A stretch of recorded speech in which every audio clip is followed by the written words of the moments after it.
Doctor Yunus সরকারের মূল উদ্দেশ্য কী ছিল? রাষ্ট্র সংস্কার, ন্যায় বিচার এবং একটি অবাধ নির্বাচন। এই তিন অমোঘ প্রতিশ্রুতি নিয়েই ক্ষমতায় বসেছিল বর্তমান অন্তর্বর্তী সরকার। রাজপথের রক্ত আর জনমানুষের আকাঙ্ক্ষা ছিল এই সরকারের শক্তির অন্যতম উৎস। তবে গেল ১.৫ বছরে রাষ্ট্রের নীতি নির্ধারণী টেবিলের চিত্রটা কিছুটা ভিন্ন ছিল। ক্ষমতায় আসার পর থেকে ডক্টর ইউনূস সরকার এসবের পাশাপাশি জোর দেয় দেশের প্রতিরক্ষা সক্ষমতা বাড়ানোর। আর এ কারণেই ১.৫ বছরে দুর্দান্ত অগ্রগতি হয়েছে এই খাতের। প্রিয় দর্শক, আসসালামু আলাইকুম। আমি শাহাদাত হোসেন আছি আপনাদের সাথে। আজ আমরা কথা বলবো বাংলাদেশের নতুন সক্ষমতার সেই সব নতুন সিদ্ধান্ত নিয়ে। ড্রোন ফ্যাক্টরি থেকে যুদ্ধ বিমানের চুক্তি, অস্ত্র আর গোলাবারুদের সেই গোপন সমীকরণ নিয়ে, যা আপনাকে নিশ্চয়ই ভাবিয়ে তুলবে। তো চলুন আমাদের সাথে শুরু করা যাক। সংস্কার, বিচার নাকি যুদ্ধ প্রস্তুতি, আসলে কোন পথে হাঁটছে বাংলাদেশ? আমাদের স্বাধীনতার ৫৫ বছর পার হয়েছে, রাষ্ট্র অনেক কিছু অর্জন করেছে, কিন্তু সামরিক সক্ষমতার প্রশ্নে আমাদের চিত্রটা সব সময় খুব একটা উজ্জ্বল ছিল না। দু একটি সাবমেরিন কিংবা পুরনো প্রযুক্তির যুদ্ধবিমান দিয়ে আমরা সীমানা আগলে রাখার চেষ্টা করেছি, কিন্তু আধুনিক যুদ্ধ এখন আর শুধু সৈন্য আর কামানের নয়। আজকের যুদ্ধটা হলো ডেটা, ড্রোন, সাইবার স্পেস আর নেটওয়ার্কের। এই দৌড়ে বাংলাদেশ দশকের পর দশক ধরে পিছিয়ে ছিল। কেন? কারণ আমাদের সংবিধানের ২৫ নম্বর অনুচ্ছেদ, সবার সাথে বন্ধুত্ব, কারোর সাথে শত্রুতা নয়, এই নীতির আড়ালে আমরা আসলে ভারসাম্য বজায় রাখতে চেয়েছি। কিন্তু সেই ভারসাম্য রাখতে গিয়ে আমরা আমাদের প্রতিরক্ষা ব্যবস্থাকে ভঙ্গুর করে ফেলেছিলাম। এতদিন বাংলাদেশ শক্তির চাইতে শান্তির বার্তাকেই বেশি গুরুত্ব দিয়েছে, কিন্তু হঠাৎ করে এই চিরচেনা ছবিটা বদলে যেতে শুরু করেছে। অন্তর্বর্তী সরকার অর্থাৎ ডক্টর ইউনূস দায়িত্ব নেয়ার পর থেকে প্রতিরক্ষা খাতের কেনাকাটায় এক নজিরবিহীন গতি আমরা দেখতে পেয়েছি। পাকিস্তান, চীন, তুরস্ক, ইউরোপ, দক্ষিণ কোরিয়া, এমনকি যুক্তরাষ্ট্র, এতগুলো ভূ রাজনৈতিক মেরুর সাথে একই সাথে সামরিক আলোচনায় জড়ানো বাংলাদেশ কি আগে কখনো দেখেছে? নিশ্চয়ই নয়। প্রিয় দর্শক, আসুন এক নজরে আমরা দেখে নিতে চাই এই বিশাল কেনাকাটার তালিকাটা। প্রথমত, ড্রোন ফ্যাক্টরি। চীনের সহায়তায় প্রায় ৬০০ কোটি টাকা ব্যয়ে তৈরি হচ্ছে বাংলাদেশে ড্রোন ম্যানুফ্যাকচারিং প্ল্যান্ট।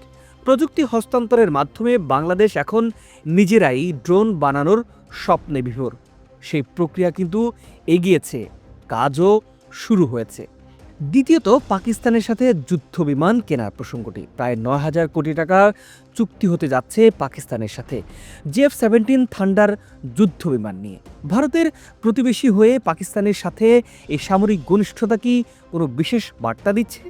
যদিও আপনারা জানেন, এরই মধ্যে ভারত বিষয়টির তীব্র আপত্তি জানিয়েছে। তারা বলছে আন্তর্জাতিক ভূরাজনীতির ভারসাম্য সেটি নষ্ট হবে বাংলাদেশ যদি পাকিস্তান থেকে যুদ্ধ বিমান কেনে। এবার আসুন তৃতীয় বিষয়টি, চীনের J-10C যুদ্ধ বিমান কেনার প্রসঙ্গ। খরচ ধরা হয়েছে প্রায় ২৭,০০০ কোটি টাকা। এটি শুধু বিমানই নয়, এটি আমাদের আকাশ প্রতিরক্ষার মানচিত্র বদলে দেওয়ার মতো একটা সিদ্ধান্ত হতে যাচ্ছে। এরই মধ্যে চীনের সাথে কথাও কিন্তু অনেক দূর এগিয়েছে। আগামী সরকার ক্ষমতায় আসলে দেখা যাবে সেই কথা আসলে কত দূর গড়ায়। চতুর্থত, ইউরোপীয় কানেকশন। একই সাথে ইউরোপের ফাইটার টাইফুন কেনার জন্য আগ্রহপত্র সই করেছে বাংলাদেশ সরকার। ৪ দেশের সম্মিলিত শক্তিতে তৈরি এই বিমান চীন পাকিস্তান বলয়ের ভারসাম্য বজায় রাখার একটি অন্যতম কৌশল। এখানেই শেষ নয়, তুরস্কের T-129 অ্যাটাক হেলিকপ্টার, দক্ষিণ কোরিয়া থেকে সাবমেরিন এবং যুক্তরাষ্ট্র থেকে ব্ল্যাক হক হেলিকপ্টার কেনার আলোচনা টেবিলে আছে। সব মিলিয়ে কয়েক লাখ কোটি টাকার প্রকল্প। যে রিজার্ভ সংকট নিয়ে আমরা প্রতিনিয়ত উদ্বিগ্ন, যে মুদ্রাস্ফীতি সাধারণ মানুষের নাভিশ্বাস তুলছে, সে অর্থনৈতিক চাপের মধ্যে দাঁড়িয়ে এত বড় বড় প্রতিরক্ষা সিদ্ধান্ত কি সত্যি এখনো জরুরি? ডক্টর ইউনূস কেন এমন সিদ্ধান্ত নিলেন গেল ১.৫ বছর ধরে? বাংলাদেশের স্বাধীনতার সার্বভৌমত্ব অক্ষুণ্ণ রাখতে কি এমন সিদ্ধান্ত? বিষয়টি নিয়ে আলোচনা সমালোচনা চলছে সামাজিক যোগাযোগ মাধ্যমে, গণমাধ্যমে। প্রতিরক্ষা বিশ্লেষকরা বিষয়টি নিয়ে বলছেন, আঞ্চলিক নিরাপত্তা বাস্তবতায় সক্ষমতা বাড়ানো অত্যন্ত প্রয়োজন। কিন্তু প্রশ্নটা সময়। একটি অন্তর্বর্তীকালীন সরকার যাদের মূল ম্যান্ডেট ছিল নির্বাচন এবং সংস্কার, তারা কেন আগামী কয়েক দশকের সামরিক দায়ের বোঝা এই রাষ্ট্রের কাঁধে তুলে দিচ্ছে? এমনটা বলা হচ্ছে, এমনটা সমালোচনা করা হচ্ছে। যুদ্ধবিমান বা সাবমেরিন কেনা মানে শুধু টাকা দেয়া নয়, এর রক্ষণাবেক্ষণ আর প্রশিক্ষণের জন্য আমাদের দশকের পর দশক ওই দেশগুলোর উপর নির্ভর করতে হবে। সমালোচকরা বলছেন এসব সিদ্ধান্তে তাড়াহুড়োর ছাপ স্পষ্ট।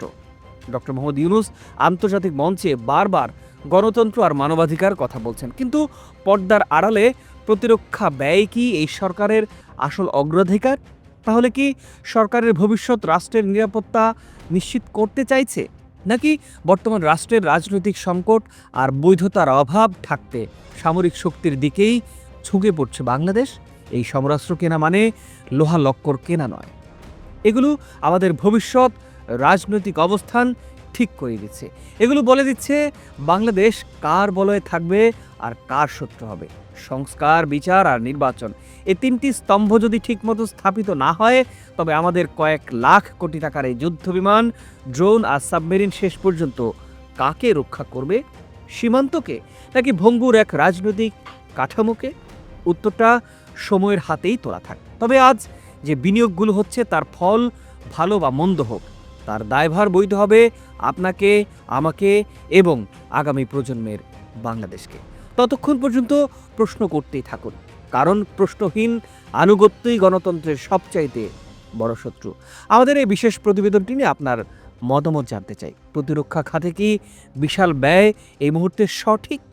আর ডক্টর ইউনূস সরকার যে প্রকল্পগুলো হাতে নিয়েছে, আগামী সরকার ক্ষমতায় আসার পর সেগুলো কি অব্যাহত থাকবে নাকি থমকে যাবে? নিশ্চয়ই আপনি জানাবেন আপনার অভিমত। আজ এ পর্যন্তই। ভালো থাকুন, সুস্থ থাকুন। দেখা হবে পরবর্তী প্রতিবেদনে।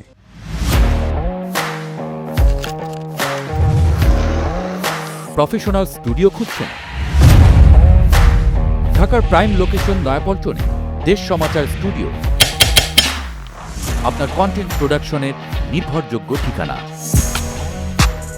এখানে পাবেন 4K ক্যামেরায় মাল্টি অ্যাঙ্গেল রেকর্ডিং, আছে গ্রিন ও ব্ল্যাক স্ক্রিন সেটআপ, উন্নত মানের মাইক্রোফোন ও sound proof voice over booth. আপনার পছন্দ মতো স্টুডিও ডিজাইন করার সুযোগও থাকছে। Hazrat Shahjalal news content, talk show, interview বা পডকাস্ট, যা কিছুই করেন এখানে পাবেন প্রফেশনাল সেটআপ আর ফুল এডিটিং সাপোর্ট। আপনার চাহিদা অনুযায়ী বুক করতে পারেন আজই। কল কিংবা হোয়াটসঅ্যাপ করুন এই নাম্বারে 017202106557। ভিজিট করুন আমাদের ওয়েবসাইট ও ফেসবুক পেজ।